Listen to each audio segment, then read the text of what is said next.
j'aimerais bien prendre mon chat. La prends. Mais il va pas vouloir rester, cet emmerdeur. Ah.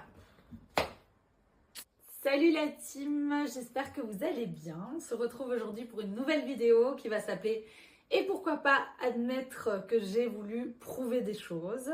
On se retrouve de nouveau avec notre chroniqueuse préférée, Annie. Bonjour. Let's go, hein, on va rentrer dans le vif du sujet. Annie, tu es prête? Moi, je suis prête. Et commençons donc par la première question que je t'ai préparée, Sarah. Oui. Qu'est-ce que tu as voulu prouver et à qui? Qu'est-ce que j'ai voulu prouver? J'ai voulu prouver que je n'étais pas un âne. C'est une belle intro, non? Ah ah. Bon allez, je bois un coup et puis on est ok. Du coup, j'ai voulu prouver que je n'étais pas un âne. Donc on retourne dans les années 90. Petite Sarah qui est en primaire. Qui a des difficultés à se concentrer, des difficultés à lire. On le voit? Sa petite tête. Des difficultés à comprendre les choses. Et en fait, à cette époque-là, c'est pas qu'on s'en fiche, mais on n'est pas trop au courant des choses. Bon, ouais, elle est peut-être dyslexique, mais elle va en rattrapage et ça ira très bien, quoi. À l'époque, tout ce qui était dyslexie et autres, c'était pas autant avancé qu'aujourd'hui. L'aide. Oui, voilà, c'est ouais. ça, c'est tout à fait ça. En fait, à l'époque, ouais, c'était connu qu'il y ait des enfants qui ont des difficultés, mais on n'en faisait pas quelque On chose. ne solutionnait pas vraiment comme voilà. on le fait aujourd'hui. C'est Ouais, tout à fait ça, on ne tout à fait. solutionnait pas du tout le problème. J'étais cette petite fille très créative, j'aimais le théâtre, j'aimais le dessin, j'étais hyper bonne en musique, enfin voilà, j'étais cette petite fille artiste, mais bon à l'époque on ne met pas ce genre d'adjectif, de nom sur une personne, on veut juste qu'elle soit bonne et qu'elle ramène des bons points à l'école. J'en veux pas à mes parents non plus qui n'étaient pas... Enfin, je pense qu'à cette époque-là, on n'était pas éduqués sur le fait que les enfants peuvent être différents, quoi, c'est tout. Je pense juste que, voilà, comme j'ai dit, à cette époque-là, on voulait juste que je ramène des bons points et que je sois sage à l'école et que je ne bavarde pas avec ma copine, quoi. Donc voilà, ça c'était moi, la petite fille. En primaire, je pense pas que j'ai souffert en primaire de ça, ou alors j'ai refoulé, mais je m'en rappelle pas en tout cas que c'était vraiment horrible. Je sais que c'était pas très cool d'aller en rattrapage, mais de là à dire que j'en ai souffert, non. Par contre, plus tard en secondaire, ça a été plus problématique parce que là vraiment j'avais l'impression d'être nulle, quoi. Ok. J'avais vraiment l'impression De ne pas être au même niveau que les autres. de ne pas être au même niveau, de ne pas comprendre. réfléchir de la même manière, de ne pas comprendre de la même manière, de ne pas savoir ce que je voulais faire aussi. Tout le monde avait plus ou moins une idée, et puis même si ils sont pas chirurgiens aujourd'hui, peut-être que voilà, ils avaient cette envie. Non, moi je pense pas que j'avais une envie spéciale jusqu'à peut-être mes 16-17 ans, Okay. où là, je me suis dit, j'aimerais bien être styliste. Mais sinon, avant ça, non. Et ça a vraiment été le début des secondaires qui a été compliqué. Parce que je pensais que j'étais vraiment nulle, quoi. Ok. Et personne ne me disait que je ne l'étais pas, en fait. Ouais. C'est ça. Donc, j'ai été dans une école... bah oui, on va en discuter en fait. J'étais dans une école qui ne m'a jamais dit oui, ce serait bien d'aller dans une autre orientation, apprendre d'une autre manière, aller dans une école à pédagogie active. À cette époque-là, on pensait directement que tu n'étais pas normal si tu allais dans des établissements comme ça.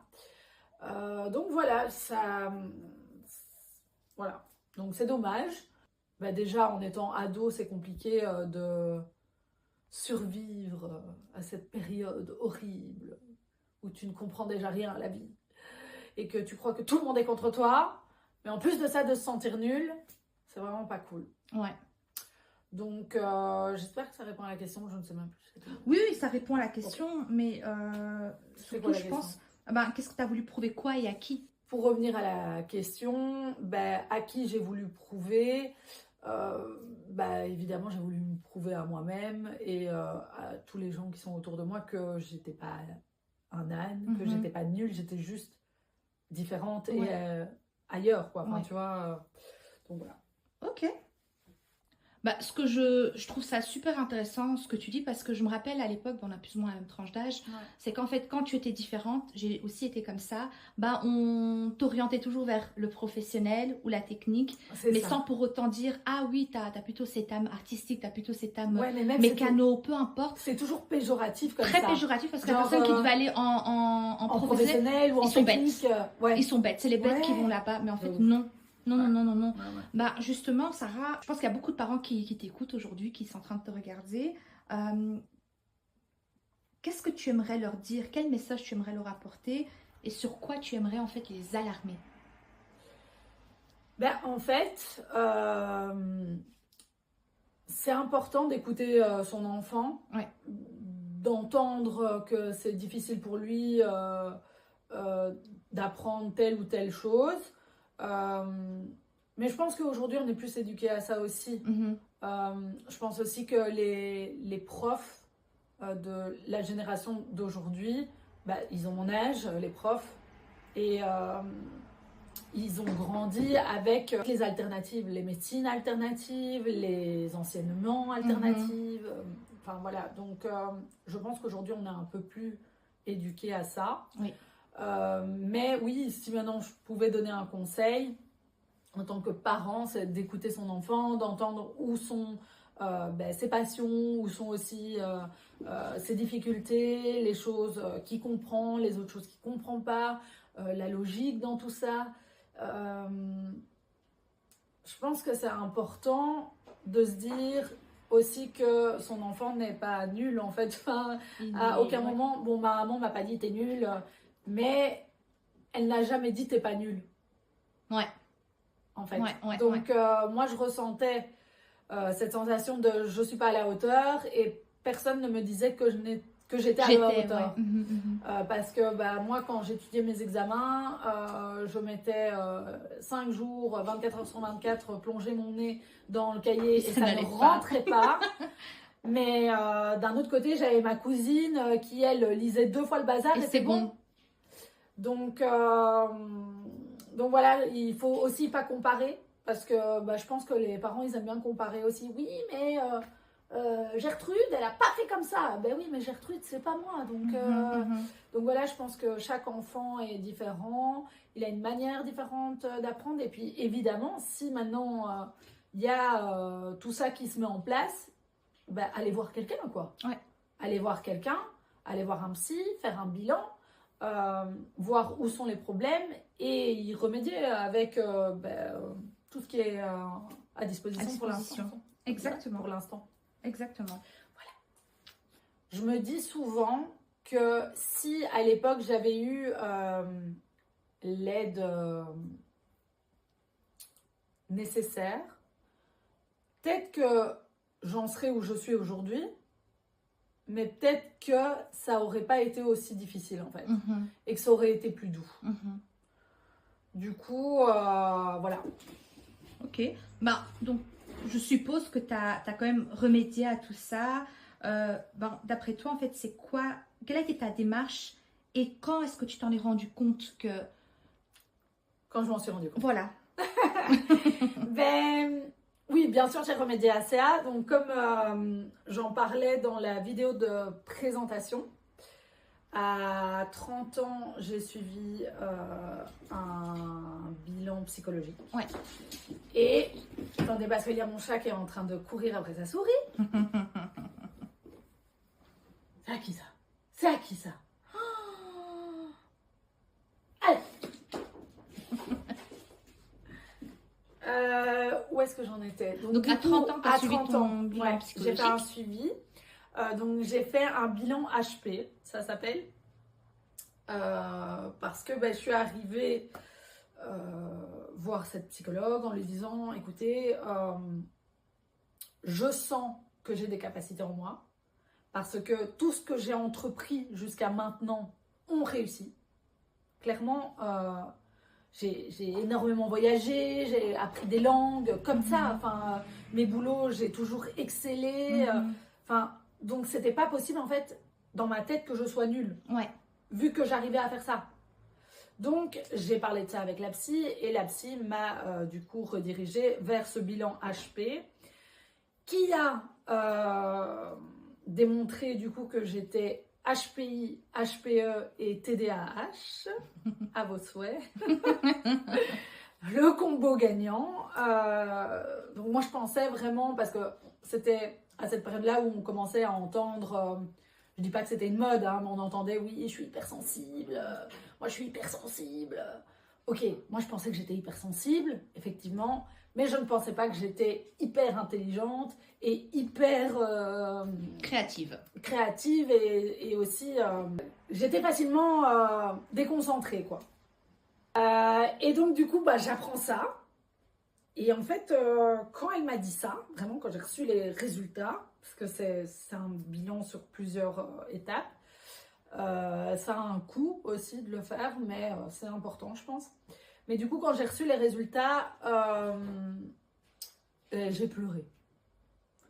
Alors, je ne sais pas si j'ai pleuré parce que j'étais triste, parce que j'étais heureuse, ou tout simplement parce qu'à ce moment-là, je me suis dit, j'ai compris que je réfléchissais autrement, que je ressentais autrement, que j'apprenais autrement. Et ça a été hyper révélateur pour moi. J'avais l'impression de retrouver mes ailes. Et en fait, à partir de ce moment-là, tout a été, et ça a été que évolution en fait. Vraiment, depuis ce bilan, ça a été que évolution. Mais du coup, le retour sur les bancs de l'école, ça a donné quoi cette fois-ci en connaissance de cause? Je vais être totalement honnête. Au départ, c'était terrifiant. Vraiment, j'ai eu peur parce que je me suis dit, bon, c'était compliqué l'école. Mais là, je sais que je suis pas bête. Oui. Donc, ça devrait aller. Donc, quand j'ai fait mes tests d'entrée, j'arrêtais pas de me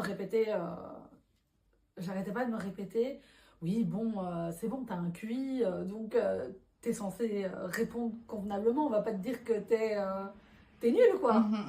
Quand j'ai reçu les résultats et que effectivement ils étaient très bons et que je pouvais rentrer dans ma formation, et j'étais ok avec moi, et je me suis dit c'est parti, let's go, on y va, quoi. Donc je suis arrivée dans cette classe où j'ai vraiment repris l'école, mais comme à l'époque, parce que c'était du 5 jours sur 7, lundi au vendredi, 9h, 17h, enfin 16h. Voilà, c'était intensif. Mais j'ai eu la chance de tomber dans une école qui a tout de suite compris, en fait, et qui était aussi très évoluée sur le fait qu'ils avaient une pédagogie active. Une petite anecdote sur moi, je vais vous raconter un petit truc. À l'époque, j'avais tout le temps des mots dans le journal parce que j'étais tout le temps mal assise. Ah oui, je me rappelle cette histoire. Tout le temps, je suis mal assise, mais tout le temps, hein, et ça ne change pas. Encore aujourd'hui, je suis comme ça, sur ma chaise, quand je travaille. Et en fait, à l'école, j'étais tout le temps mal assise sur ma chaise, et j'avais constamment des mots dans le journal qui disaient Sarah est mal assise, Sarah tout assis mal, Sarah n'est pas concentrée, Sarah se maintient mal, Sarah, bref. C'est vraiment le mot qui revenait le plus. Tu peux demander à ma mère, je te jure, c'est le mot qui revenait le plus. Ça la rendait dingue parce qu'elle me faisait tout le temps la remarque, même à la maison, quand je mangeais et tout, t'es mal assise, blablabla. Bla, bla, bla. Bref. On a remarqué que si je m'assieds mal, c'est ma manière à moi de me concentrer. De te concentrer, ouais.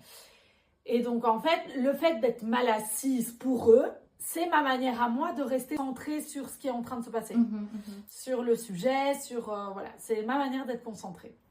Donc quand on a appris ça, et ben du coup, quand je suis arrivée à l'école d'adulte, je leur ai dit directement, voilà, moi je suis tout le temps mal assise. C'est pas parce que je vous écoute pas, c'est pas parce que j'en ai rien à faire, c'est pas parce que j'ai été mal élevée ou mal éduquée, c'est juste que c'est ma manière à moi d'être concentrée. Si maintenant je suis installée comme ça, je vais pas y arriver. Vraiment, je vous jure, je vais pas y arriver. Et du coup, quand je leur ai dit ça, ils m'ont dit, bah, écoute Sarah, il n'y a pas de souci, franchement, nous, on sait très bien, on a plein de gens qui ont leur façon de faire.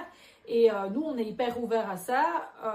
Donc voilà, ils ont, tu vois, ils avaient les ballons aussi pour s'installer dessus. Ils avaient aussi plein de petits ustensiles pour les personnes qui sont TDAH, qui n'arrivent pas à se concentrer. Comme ça, ils se concentrent sur un truc. Donc voilà, c'était vraiment une école à pédagogie active qui était ouverte à tous. Il y avait des autistes, il y avait tout. Et les profs étaient hyper proche de nous, il n'y a pas de vouvoiement, tout le monde se tutoie et c'était plus de la pratique que de la théorie. Donc ouais, ça me convenait, mais tellement, si maintenant j'avais fait toutes mes études comme ça, mais ça aurait été dingue, quoi. Ouais. Donc voilà, ça s'est super bien passé le retour à l'école et je dis pas que je pourrais y retourner là maintenant tout de suite, mais pourquoi pas un jour. Non, pourquoi pas un jour, vraiment, si maintenant tous les cours sont donnés comme ça me plaît. C'est d'ailleurs, je vais placer ça comme ça. Oh, j'avais pas prévu de le dire, mais je vais le dire. C'est d'ailleurs pour ça que je lance des formations. Pour justement apprendre aux gens la manière que j'ai apprise. Ok. Donc ça va être vraiment pas une formation comme on peut voir, t'as un diapo et ça se dit encore diapo. T'as un diapo et tu suis le PowerPoint et voilà. Voilà, le cours est donné. Ouais, attention. Boubou. Et donc voilà, ça va pas du tout être ça, ça va être un cours très interactif. Ouais, ça va être que de la pratique, ça sera très créative et on va produire du contenu et on va apprendre ensemble et ce sera très chouette. Donc voilà, je l'ai placé. Ça c'est dit. Ça c'est dit. Ok. Ce qui est très bien, c'est que voilà, maintenant tu vas partager un peu ta façon de travailler aux autres personnes qui ont du mal aussi à se retrouver un peu sur les bancs, on va dire ça comme ça. Pour finaliser notre 3e épisode aujourd'hui, moi j'ai une dernière petite question pour toi. Et aujourd'hui, est-ce que tu as besoin de prouver des choses? Est-ce que j'ai besoin de prouver des choses? Bah oui, j'ai encore besoin de prouver des choses. J'ai encore besoin de me prouver des choses. Jusqu'à la fin, j'espère que je me prouverai des choses. Je suis hyper reconnaissante de tout ce que j'ai entrepris jusqu'à maintenant. J'ai toujours fait ça avec le cœur. Et je suis contente d'avoir repris mon compte perso Call Me. Oui. Je suis contente d'avoir lancé Whyme et que je l'ai façonné à mon image, quoi. Oui. Je suis hyper heureuse d'avoir enfin sauté le pas de YouTube parce que pour moi YouTube c'est une planète, quoi. C'est un monde à part entière et j'ai toujours dit le jour où t'es youtubeuse, t'es quelqu'un, quoi. Pour moi c'est le Graal, quoi. Donc je suis contente d'avoir sauté le pas. Je fais pas des milliers de vues pour l'instant, mais j'espère que ça viendra et je doute pas. Franchement, j'ai confiance en moi aujourd'hui grâce à tout ça. Ouais. Et donc voilà, je suis hyper heureuse et hyper reconnaissante de tout. Et ouais, j'espère encore me prouver des choses. J'ai plein de rêves et plein d'envies et j'espère qu'ils se réaliseront. Go réaliser tout ça, Sarah. Let's go. En tout cas, merci beaucoup Annie et on se retrouve dans 2 semaines. Au revoir. Bye bye.